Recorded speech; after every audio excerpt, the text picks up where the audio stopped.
Committee in Parliament last week endorsed the boost for Finance Minister Enoch Godongwana's fiscal framework. This was Godongwana's third bid to get the national budget passed after outrage over the two proposals to increase VAT. Today, the National Assembly is set to debate the Budget 3.0. For more on this legislative budget process, let's now speak to the Parliamentary Budget Office Executive Director, Dr Dumisani Jantjies. Dr. Jantjies, a very good morning to you. Thank you so much for making time for us this morning. So what happens when the National Assembly sits this morning? Thank you so much, Aldrin, and good morning to you and your viewers as well.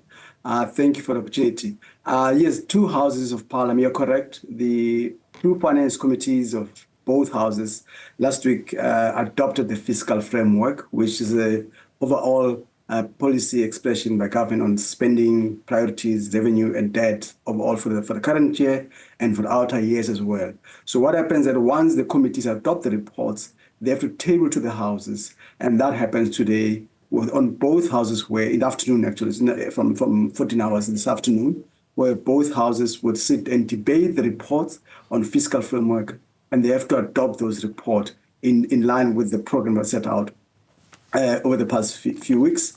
And that means that it opened up more spaces. Once the reports are adopted, it means the fiscal framework will be adopted, and that gives space for other budget instruments like your budget division of revenue, your appropriations bill, and also tax bills to be considered going forward in this regard. That's the process for unfold. Yeah, and as we go into Budget 3.0, are there any concerns for the Parliamentary Budget Office, also considering that it is crunch time, that this budget needs to be passed before the end of July? I think at this stage, Adrian, and just, it's clear that the Parliament has set out a clear program. We set out when will what happens. At this stage, everything seems to be going fairly well the way it's set out. So we should expect that by the 31st of July, all budget instruments will pass through both houses. Because one of the issues that came up back then was the issue of agreement within coalition government in terms of whether they will support and not support. But what we've seen last week in the committees, you realize there's quite good support for the budget itself, which enables the process to unfold. But also remember, Parliament has already taken steps to consult various stakeholders to ensure that it complies with its own process and also the Constitution. So it seems to me there aren't major concerns at this stage. The budget seems to fairly pass through the process as it stage. Yes, there are tight timelines concerning that usually this takes place from February and it's a lot of time. But we're very confident that the program has been set out in a way that all the instruments are processed within the given time by law. Yeah, and this would include the appropriations bill? Yes, the appropriations bill, it has 4 months in terms of the law to be passed. That's actually the last bill, because normally it has 4 months from the start of the financial year to be processed. So normally that's when you calculate from April, May, June, July, that's what the appropriations bill would have. But also remember, there still need to be individual votes also be processed in Parliament. So once the fiscal framework is adopted, now the division of revenue has to take place, which is really allocation of different spheres. Then from there, you see different national votes debating and engaging on their own budget votes. And once that is finalized, the appropriations bill will also be finalized. But I think what has happened also, realize that process has been made to ensure that some of the process can run in parallel where necessary. But so far, it seems like everything is in part, and the Parliament will be certainly in line to comply with its legislation in this regard. When the Minister delivered his budget speech, this is now Budget 3.0, he did speak about the 30 July deadline, saying that failing which the departments will only have access to around 10% of that budget, although I know that the Parliamentary Budget Office is confident that the budgets and all of the other bills will be passed before the end of July. Just quickly speak to us about the rationale around that 10% being set aside in case there is no green light for all of the bills as well as the fiscal framework.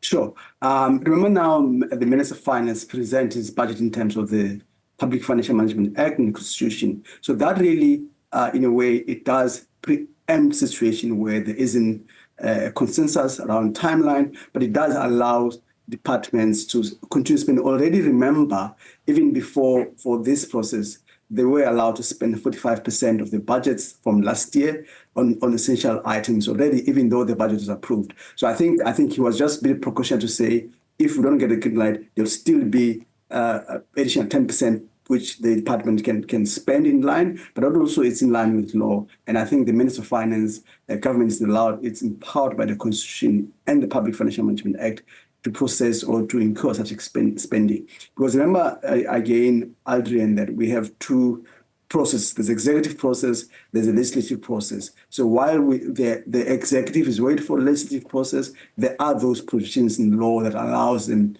to incur spending in line with the prior spending in this regard. And I think that's what Minister was trying to say. There shouldn't be scared, but meaning they would be able to continue to spend until the time that the budget is finalized in Parliament in this regard. Yeah. Has there been a conversation that has been had by the Parliamentary Budget Office, especially considering that ordinarily we'll have the budget being presented and passed in February, and the fiscal framework and so forth, all of the other bills being passed at least by March, that this time around things are different because you have a government of national unity, and as the Minister had said, the nuisance of having to consult, but unfortunately that is what needs to take place considering that you have a coalition. But it also means that the period in between leading up to the medium-term budget policy statement has now also become much narrower. What does that then mean for that particular process and the date of which the medium-term budget policy statement would be delivered? Certainly, there has been a lot of learning in this year, even for us, for everybody here in the process. And I think for me, in my view, and which I've shared with colleagues, is that it gave this process, in our view, it gave Parliament opportunity, also South Africans, to understand the process, also to learn, but also reinforce the role of Parliament in the budget process.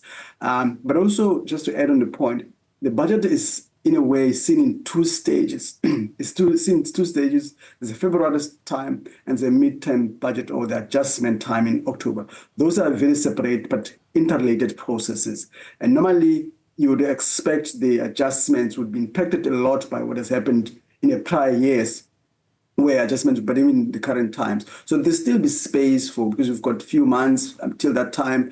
In our view in the PBO, we don't anticipate that will change in particular, but certainly the issue of consultation, the issue of engaging various stakeholders, even in Parliament, you'd see in the report of the finance committees, they do emphasize the importance of ensuring that consultation take place. And you also see what happened in the last week when the committees were debating. They set out 2 days, and which is a bit anomaly compared to what has happened over the years, which is 1 day. They set out 2 days to debate, to engage in the report, where they ensure that every member, every committees are engaged, but also going through the stakeholders' inputs. So what I would say is that there's certainly, from both the executive and the legislation, there's been quite a good learning of ensuring very better consultation in the process.